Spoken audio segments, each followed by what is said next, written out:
Next up, Sports Talk. Next up, Sports Talk. Don't forget to hit that like and subscribe button. Does help with the growth and the visibility of the channel. Yup, get a lot of people to know the content that we got going on over here at Next Up Sports Talk platform. As you can see, Canada versus Suriname. First leg, Friday, November the 14th, 2024. The second leg of the quarterfinals, CONCACAF Nations League, is Tuesday, November 19th. And I'm here to break it down for you. Don't forget to hit that like and subscribe button. It does help with the growth and the visibility of the channel. Thank you so very much to everybody that continue to support the platform and the content that we putting out here on this platform. Thank you to my Lord and Savior for another one, because without him, none of this would be possible. Shout out to you for your continual support and love. We're talking about Suriname versus Canada. Very important game coming up. This game has a lot of implications. This game has a lot of things that can be given if one is moving on to the next round. We're talking about an automatic qualifying into the summer 2025 Gold Cup, and definitely moving on to the CONCACAF Nations League semifinal and pressing on to the finals. So let's get into it. Let's waste no time. Both these teams are not similar, but are kind of similar. And I want to give you the understanding of what I see. First of all, I believe this game will be won in the middle of the field. In the midfield, this game will be won. Francis, what you mean by that? What I mean by that is if you look at the final third, if you look at the forwards for Suriname, they're very aggressive. They play for one another. They share the ball with one another, and they cause a lot. They score a lot of goals, and they cause a lot of ruckus when they're charging forward towards the opponent's net. They make it difficult because they play inside out, back inside. So they play the ball through the middle. When they get into the other half, they swing it to the outside, and they swing it back in, whether in the air or on the ground. You get a lot of dummy passes. You get a lot of step overs, and Becker and the other hosts of forwards, they are so clinical. They are clinical. They are clinical in front of goal. Give them an opportunity in front of goal, and they're going to bury every single chance they get. You heard me right. They're going to bury every single chance they get. So again, they put a lot of pressure on defenses. They make defenses second guess, especially with their runs, their movements. They're always interchanging. They're going inside out with their movement. So it makes it difficult for the center back, the left back, and the right back to get on the same page, especially trying to hold that line for the offside.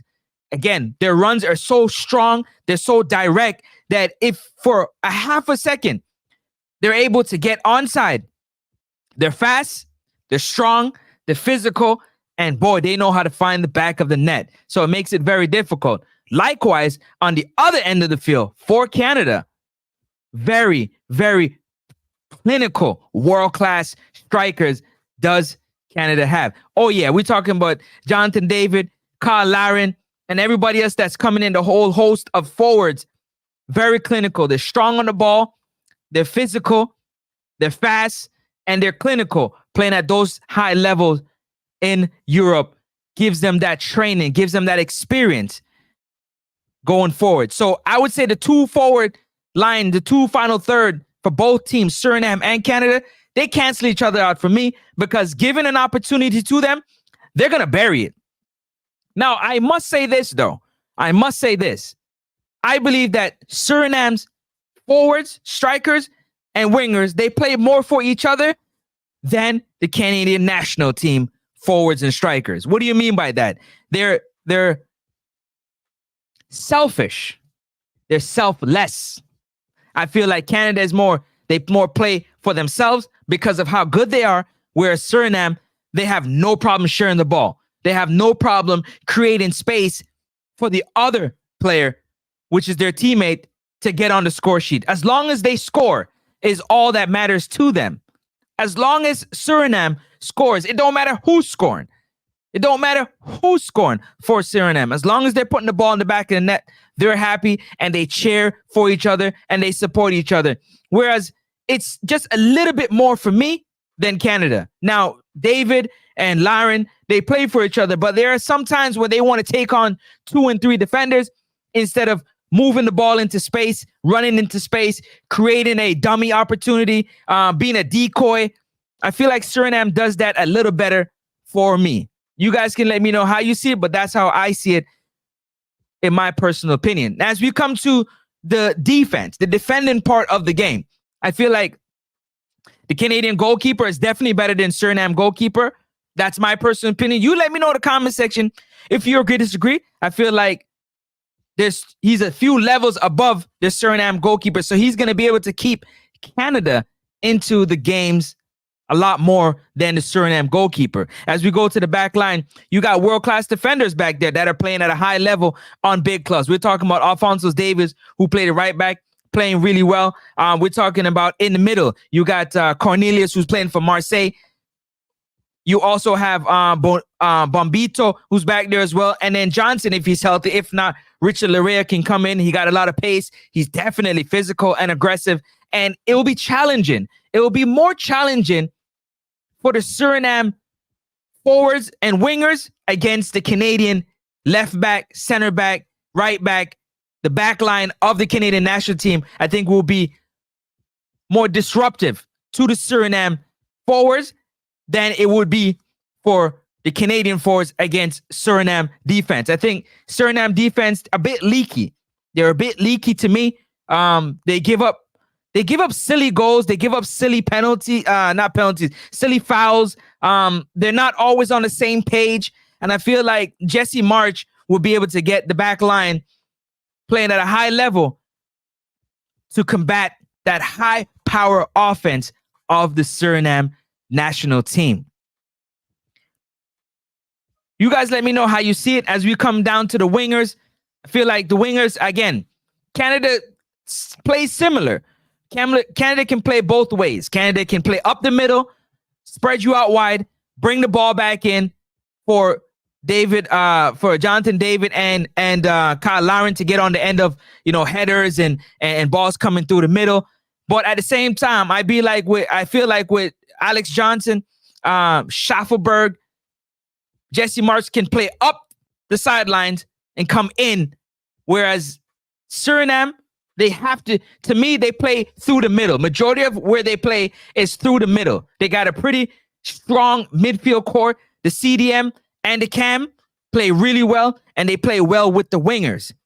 So the dynamic there between Kone and Istaki in the middle is going to be where fans should want to watch. They should want to watch the middle of the park. These two legs are going to be won in the middle of the park. Whoever can dominate the midfield can give their high-powered offense an opportunity to be clinical and to show their quality. Again, I'll say it. In my opinion, I believe the two legs of this CONCACAF quarterfinals between Canada and Suriname will be won in the middle of the field. Well, Canada can throw a wrinkle in there. The wrinkle that Canada can throw up there is they can go up the sidelines. Schaffelberg can go up the sidelines with his speed, with his aggressiveness, with his quality. So can Johnson or Larea. They can overlap and they can play fast up the sidelines, thus bringing it back into the middle to the midfield. And then you got Jonathan David and Kyle Lauren making runs. They're clinical in the air. They're clinical with the ball on their foot. So it makes it a little more dangerous because they're able to not only go up the middle, Canada, but they can go up the sideline. They can stretch you up the wing. They can play speed ball up the wing. And from my understanding, from watching the games that Suriname play, it's not that they can't do it. I don't think they can do it as well as Canada can do it. And I think those areas is where Canada can exploit going up the wing with their speedy wingers in Schaffelberg, overlapping of Johnson and Larea, overlapping of Alphonso Davies, who's going to be dangerous. You know what I mean? Those players overlapping, running at the Suriname defense is going to cause a lot of trouble. But if Suriname can control the middle of the park and get the ball to their wingers and their forwards, anything can happen. Anything can happen. And this is why this game is so interesting. It's not so much a a walk in the park for the Canadian national team, simply because the Suriname national team, they really, as a team, they play as a team. They knock the ball around, they play for one another, they share the ball with one another, and they love the success of one another. It's not, oh, I got to do it today, you got to do it today. It's we. They have a we mentality that's flowing throughout the team, and it's amazing to see the way that they share the ball and the way they play the ball. Now, Canada has a lot of high-powered players that are learning to play together. They've been together for a little bit. They're learning to play together more and more as these games continue to go by. Jesse March is putting it into them. He's letting them know, he's downloading the information that if we play together, if Canada plays together, they can be quite dangerous. From the back line to the final third can be very dangerous. Now, again, in the middle of the field, that's where the game is going to be won. That's where the game is going to be won. I just wanted to bring that to your attention. I just want to give this quick breakdown. Again, the two games. The first game is going to be in Canada, and that's going to be November 14th. Friday, November the 14th is the first leg. And the second leg will be in Suriname, Tuesday, November 19th. But the two games, nonetheless, for this quarterfinal is Friday, November the 14th and Tuesday, November 19th. It's going down. It's going to be an interesting game. It's going to be action-packed. Don't be surprised if you see multiple goals in this game based on both these teams playing at a very high level. Suriname, they love to score goals. They love to score goals. They love to be the first to score. If Suriname is the first to score, they usually score first and then they give up a cheap goal quite often right away. But they love to score first. This is going to be a high-intensity game. It's going to be an action-packed game. It's probably this matchup is probably one of the best matchups out of the whole quarterfinals listing of teams that are competing against one another, in my personal opinion, because of the way both these teams, they're kind of evenly matched. I would say Canada is just, slightly ahead in certain areas on the field than Suriname. And it might show up in these games, but the Suriname national team, they play as a unit. They play together. They stand together. They fight together. They work together. And there's more players coming into the team.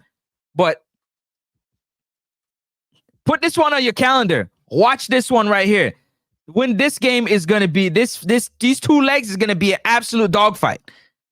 It's no easy game between these two right here because of how they're so evenly matched up in more than one areas. Now, in being evenly matched up, one team has more high-quality players than the other. So Canada has more high-quality players than Suriname, but Suriname plays more of a team game than Canada. Let that be what it be. I'll catch you guys on the next one. I got further breakdowns to come. I'm going to bring up some players so you can understand how these teams go about doing what they do whenever they step on the field. I'm excited. I hope you're excited. Man, this one right here is going to be an absolutely good one. I mean, an absolutely good one. You're not going to want to miss. You hear me? You hear me? This Suriname versus Canada is going to be an action-packed game, and I can't wait to watch it. I can't wait to witness exactly what is going to take place in this game.